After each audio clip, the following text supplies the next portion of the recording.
24 ঘন্টা সময় দিলাম, সরাও, নইলে আমি হাতুড়ি দিয়ে ভেঙে গুড়িয়ে দেব।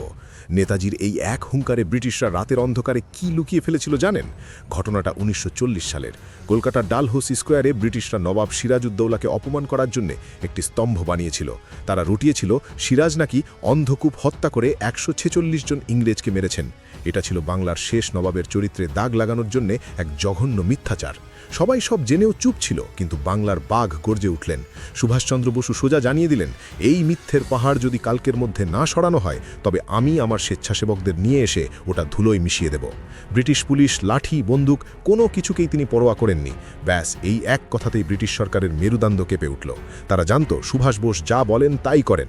তাই অপদস্থ হওয়ার ভয়ে ব্রিটিশরা দিনের আলো ফোটার আগেই চোরের মতো সেই বিশাল স্তম্ভটি সরিয়ে নিয়ে পালায়। সেটিকে লুকিয়ে ফেলা হয় সেন্ট জনস চার্চের এক অন্ধকার কোণায়।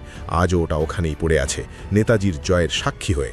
ভাবুন তো, যাদের ভয়ে বিশ্ব কাঁপত, তারা নেতাজির ভয়ে জিনিস লুকিয়ে ফেলল। আমাদের দেশ নায়কের এই ক্ষমতার জন্য একটা লাইক তো হবেই, আর গর্বিত হলে কমেন্টে স্যালিউট জানিয়ে লিখুন, জয় হিন্দ।